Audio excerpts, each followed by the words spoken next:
Hey guys, I just thought I'd do a quick little video.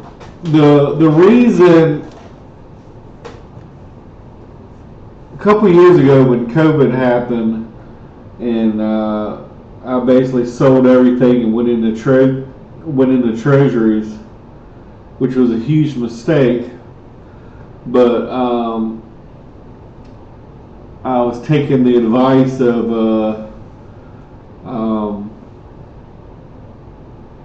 what's the famous economist I like to quote all the time, from Housington. I forgot his name, but that might be the way to go right now. I don't know. 30-year treasuries. Um, but but when I did that, the scene is totally different from when I did that. When I did that, um, you gotta remember I work in healthcare, and basically none of the people I work with know anything about investing. They never invested or bought a stock in their life, and when you got the janitor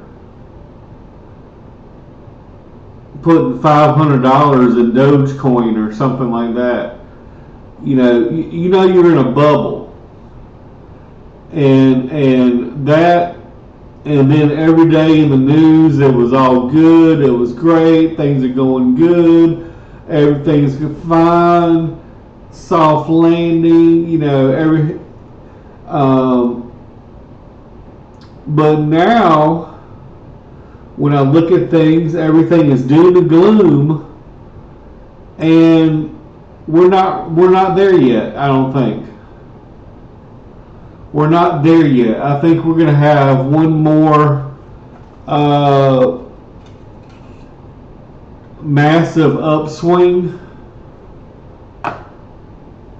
I don't know if it's going to be 20 or 30% up or 50% up or what, but I mean, this is, I don't know when Ray Dalio said this, but it's,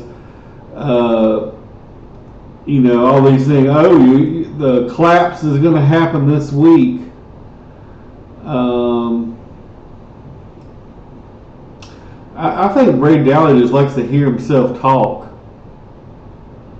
and this is like the one of the largest, not the largest, hedge fund, and they got all these people, and all they sit around and do all these little meetings, and this is what I think is going to happen. This is what's, they don't have any fucking idea.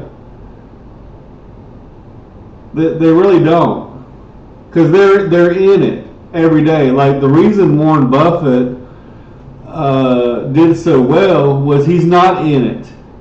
He's not in the finance mania world. He's in Omaha, Nebraska, in the middle of a cornfield, far away from Wall Street.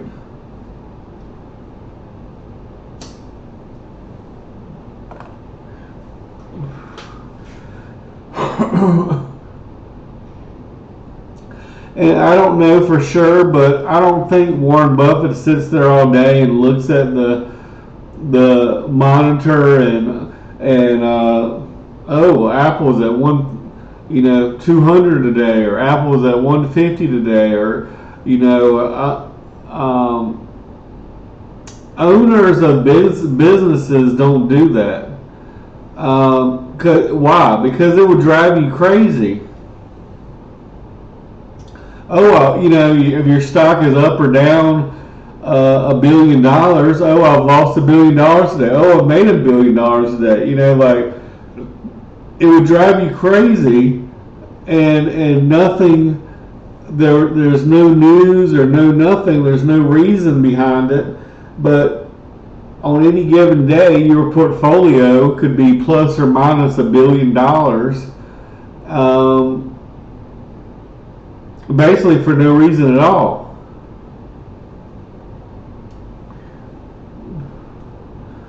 I mean,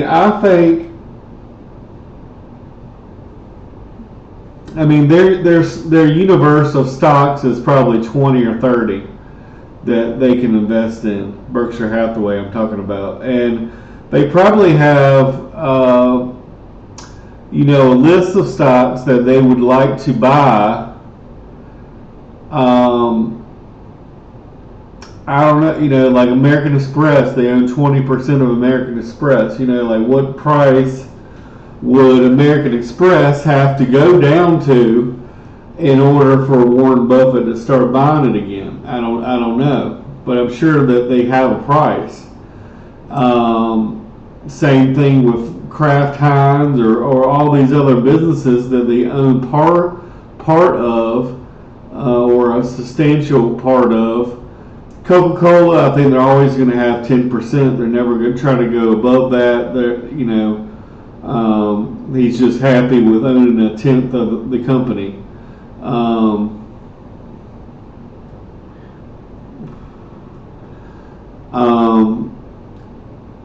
don't know. Maybe at some point in the future, maybe they want to own 100% of Occidental Petroleum or something. And I don't know what price. I remember, back when it was $10, and I don't know if Buffett was buying at 10 or if he was buying at 90, but I imagine he was buying on the low end. So I'm sure like they have a list of whether it be 20 or 30 stocks, and he probably has a point in his mind as, all right, this if it gets down to 120 or they have a price target, that's when we're going to be a buyer. Because I'm sure there's a lot of companies that are great businesses that he would like to own part of, but they're just way too expensive, and if he overpays, that's going to hurt his return.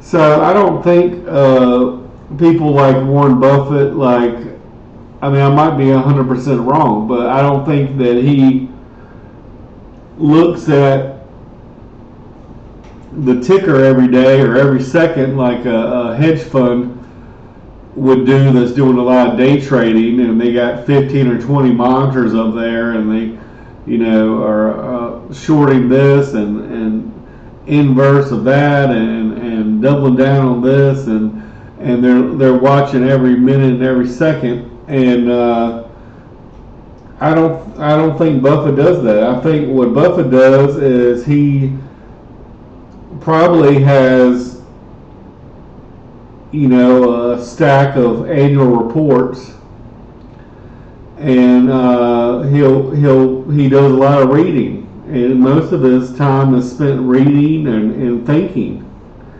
and doing absolutely nothing, and thinking and reading and waiting and being patient, and then when you finally get that one pitch that that you just can't miss on, that's when he takes an opportunity.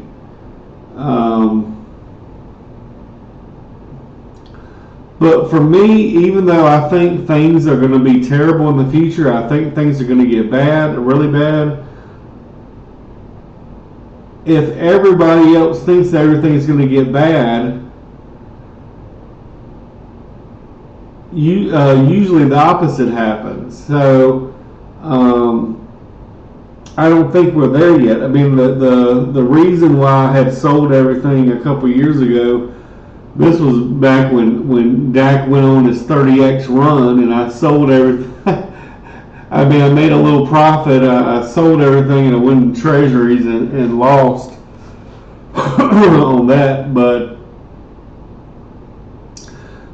the reason I got out was everyone was talking it's going to be rosy, everything's going to be great, everything's good. the most optimistic, we're going to continue this bull run for another 20 years,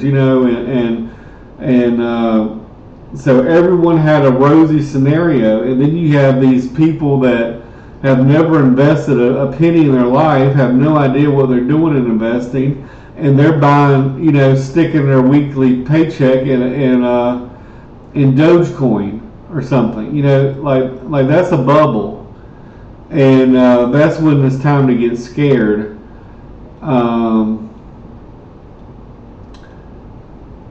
To me, if everyone thinks everything's going to go down, I think it's probably going to go up. And then at some point, people are going to be talking all rosy again. And then that's going to be the time, I believe, that probably the time to get out, or the time to maybe make some adjustments, or try to make some safer bets, whether it's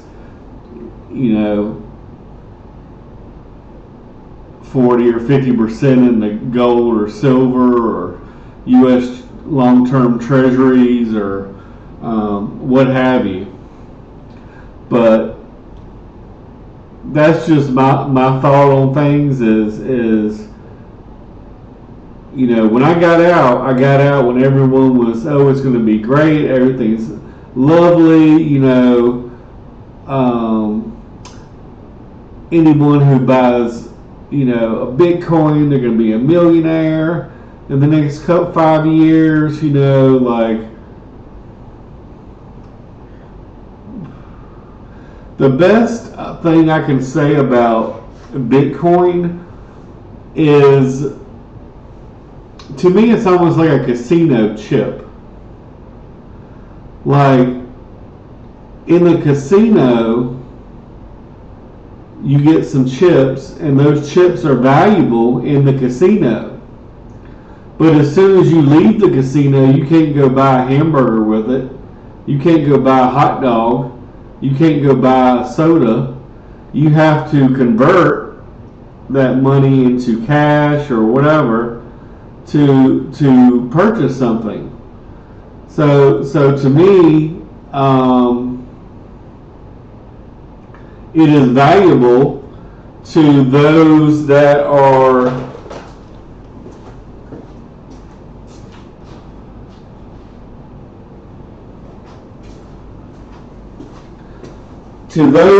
at the casino, to those that are at the game. Maybe you went to, I don't know, Dolly World, or maybe you went to Epcot Center, or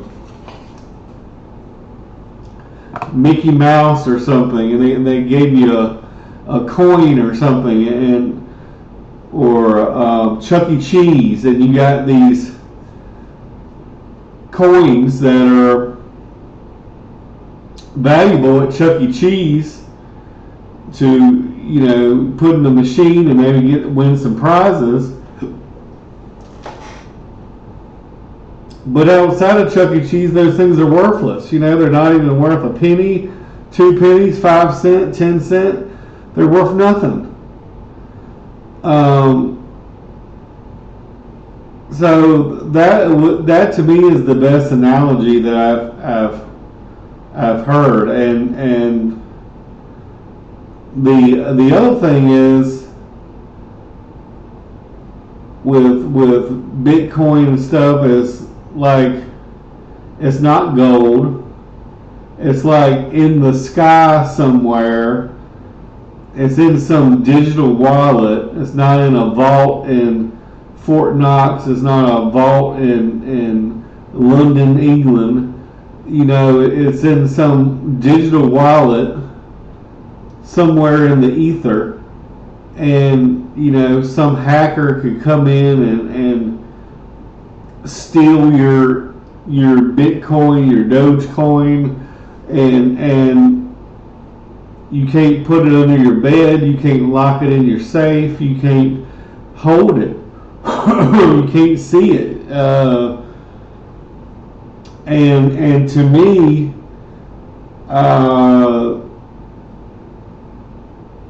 nobody is going to, hey, I got $1 billion in Dogecoin, or I got $1 billion in Bitcoin, but you can't go to the, or you can't go to the bank and cash it, or you might better go buy some drugs with it, or buy some guns. But you can't. I mean, maybe at some point, but I just don't think you're going to be able to go to McDonald's and buy a hamburger with it.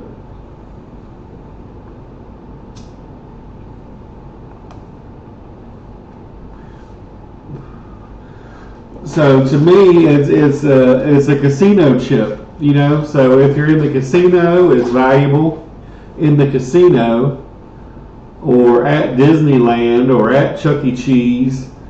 But outside of the casino, outside of whatever fantasy world you're living in currently, it's worthless. And it's always going to be worthless. It's always going to be worth nothing. I mean, that's not to say people won't pay $1 million for it at one point, one day, but in the 1300s, people were selling their houses for tulips. Now, was that a smart idea or a stupid idea? I would say that's a stupid idea to think that a tulip bulb is worth, a year's salary, and to sell your house for a tulip bulb. And eventually it came crashing down like everything else does. All these manias, all these bubbles. We're in an everything bubble right now. We got stocks overpriced. The average PE used to be 15.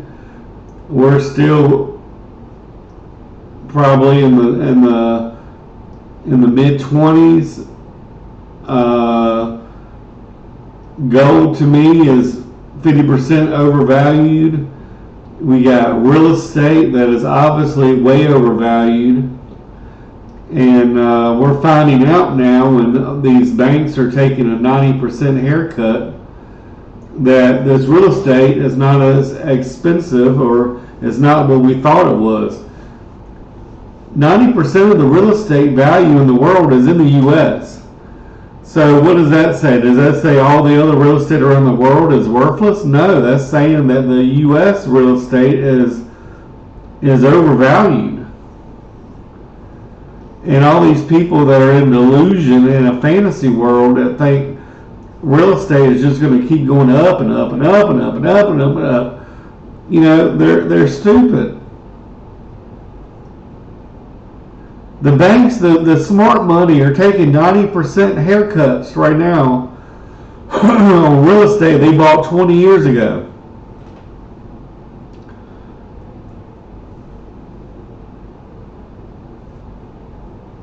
Or 30 years ago, paying $400 or $500 million 20 years ago, and then they're selling the stuff for $3 million, knowing that they got refinance their debt this year, or got a debt payment due, and instead of 2% interest, they're going to be charged 7%.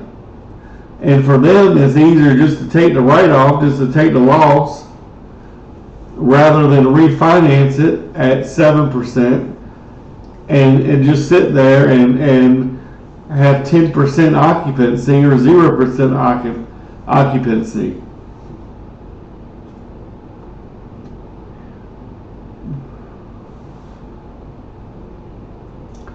But every time I click on YouTube nowadays, it's a doom and gloom video. A couple years ago, as soon as I click on the news, everything was great, everything was rosy, everything is good news, everything's going perfect, nothing can go wrong. That's when I decided to get out. That's when I decided to to change course. But to me, if everyone's talking doom and gloom, I think we still got another. We're still in the bubble. The bubble still hasn't burst yet.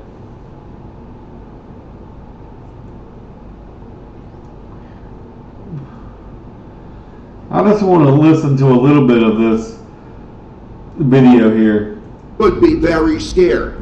What comes next is terrible. And the risks of that are great during the times that we are in. And remember, that Ray Dalio, he's the same one that said, cash is trash. Nobody wants cash. Cash is trash. Well, he was wrong. And right now, cash is king.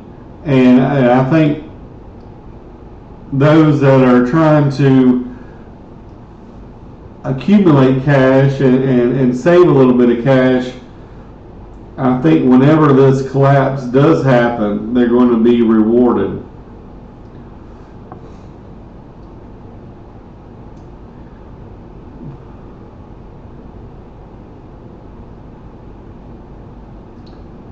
Now, and me personally, you know, like, I kind of like getting my dividends and stuff, but like I said, I'm instead of reinvesting my dividends right now, I'm holding on to them and trying to accumulate a little cash position so that at some point in the future I can redeploy that cash. But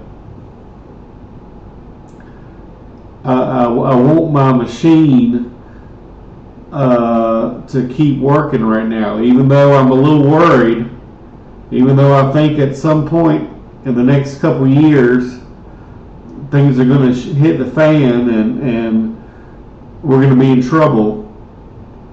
But for right now, I'm okay with letting the machine run, but we're just going to try to accumulate a little cash position. I didn't know really about the five big forces, but what I did learn a long time ago is that things that surprised me often surprised me because they never happened in my lifetime, but they happened many times in history. There were three big things: the enormous amount of debt creation. Are there limits to debt creation? And the amount of printing of money. The second was the internal conflict, which we must... And I've said this before, I don't want to minimize the debt because, like, they said the U.S. owes $30 trillion. It's really more like probably $500 trillion because none of the pensions are paid for. Social Security, Medicare, Medicaid, you know, Social Security goes bankrupt in 9 years. The firefighters, the police force, all the pensions around the country are basically broke or on the verge of going broke. I mean, they need at least to get 4%, and if the market goes down 1 year, I mean, they're just barely paying that one generation. But if things go down, you know, 20 or 30%, or they can't get 4%, I mean, they're basically defunct. They're basically done. They're basically broke. So you basically got a world where everyone is broke. The government's broke. I mean, you got the Democrats thinking that the government's going to take care of them cradle to grave, but they're so stupid because the government's broke. So why would you depend on someone who's broke to take care of you cradle to grave? That's the dumbest thing I ever heard of in my lifetime. You know, why would you depend on the government to take care of you cradle to grave when the government is broke? And people can't fathom $1 trillion. They have no idea what $1 trillion looks like. They've never seen it. Just the economy of California alone is like probably the fourth biggest economy in the world. Like, the U.S. is the superpower. I mean, people think China's going to catch up, but the only reason that China is even close is they've stolen our intellectual property for decades. They're copycats. They're cheaters. They lie and steal and copy what we do. But they don't have any original ideas of their own. They just steal other people's ideas. What they would do is they would basically buy 51% ownership of a company,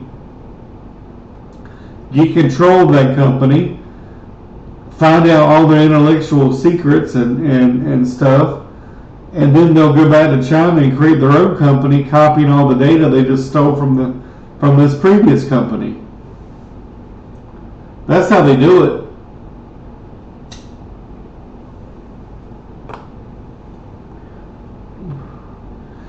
But like I said, in theory, the U.S. owes its debt to itself. And if the U.S. can keep its world currency status, eventually, if inflation is stable at, like, say 2% or whatever, eventually that lowers the debt burden. Because all the dollars that we owe to ourselves, basically, it gets depreciated over time.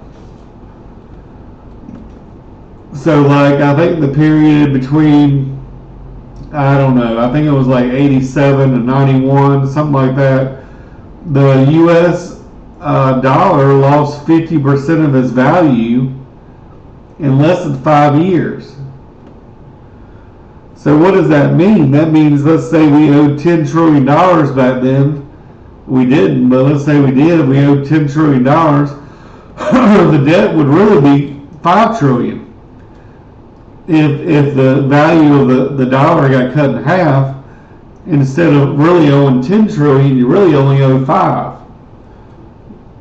So, and eventually, the theory is, in my opinion, that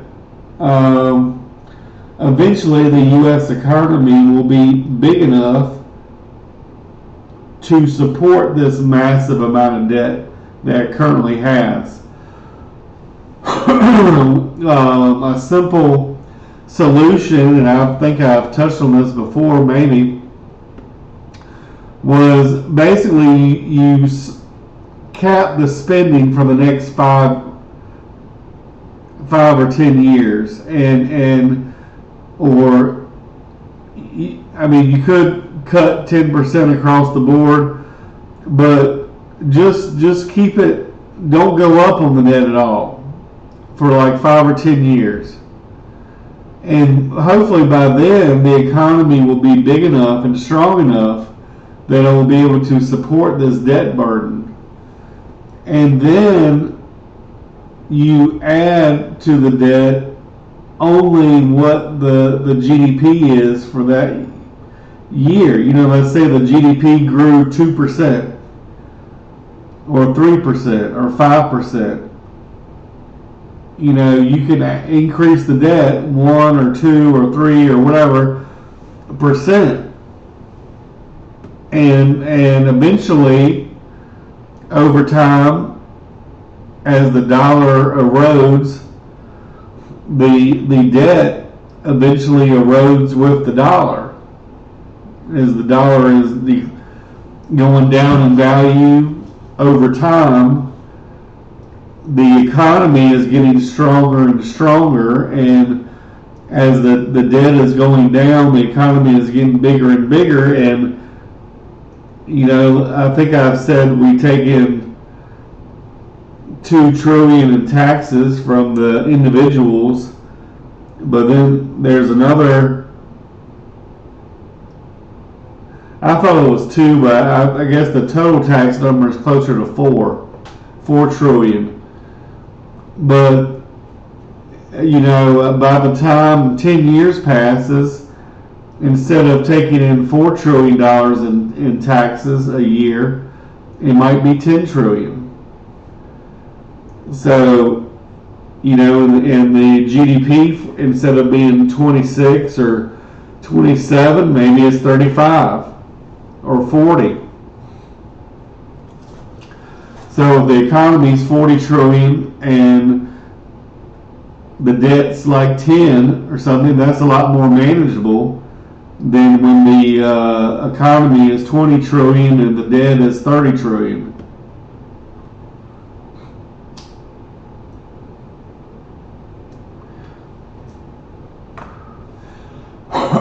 So, everything's not doom and gloom yet. I do think it's going to be bad. I think things are really bad, but there is light at the end of the tunnel. There is a way out of this. And they had tried one time, I think, to cut the spending 10% across the board. But the problem with government is the government spends money very badly. Whereas the private sector usually is very wise in how they spend money and their financial decisions. So, you don't want to grow the government so big that you got a lot of bad money out there.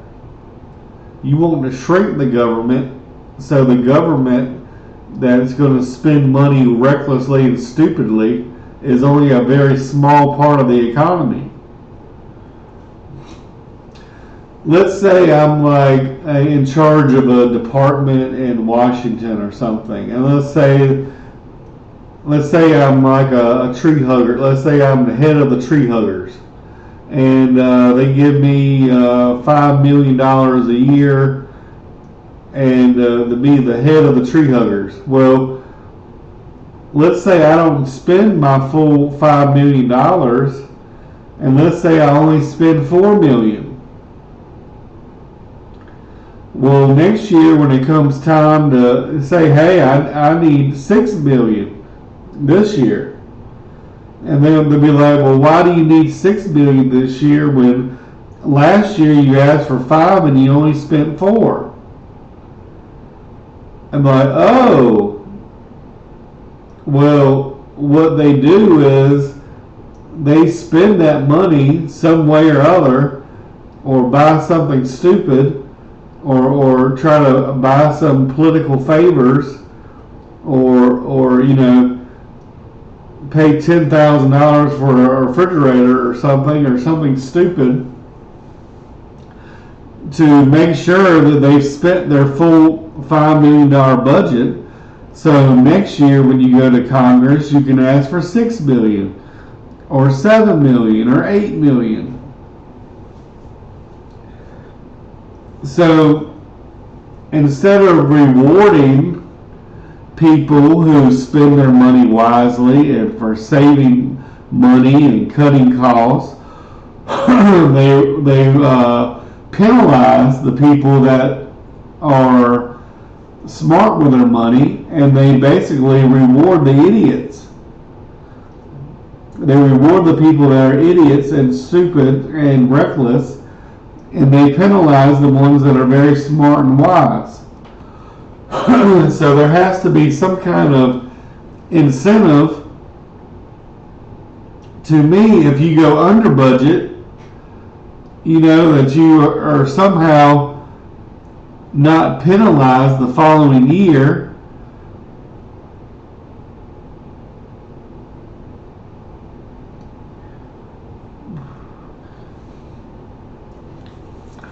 Or maybe those departments that are wise with their money, maybe they get, instead of just being in charge of the tree huggers, next year we're going to be in charge of the ice department and the tree huggers.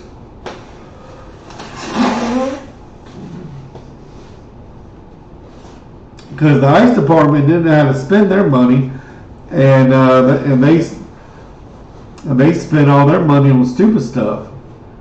But the tree huggers, they were actually spending their money wisely, and they were planting trees and growing the forest, and maybe they were setting fires to areas that were that needed to be set fires for, so the earth could replenish and regrow.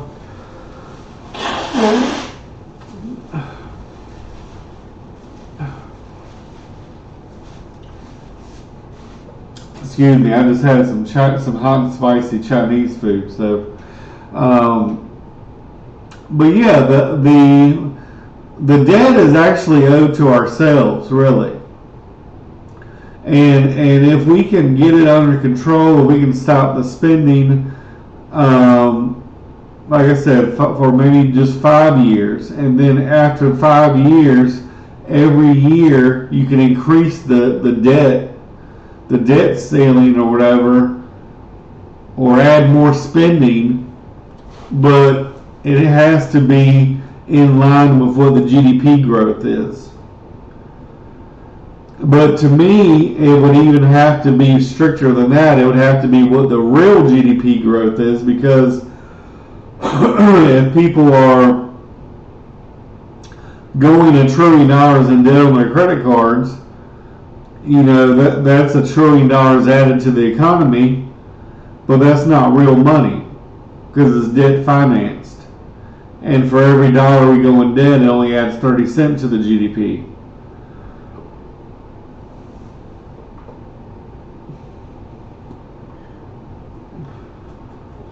So my thought on things, just looking at the TV, and we're not there yet. Like if everyone's talking doom and gloom, it ain't doom and gloom yet. If everyone's saying everything's going to be great, everything's awesome, everything's lovely, that's the time to be worried. When the janitor's sticking their whole weekly paycheck in Dogecoin.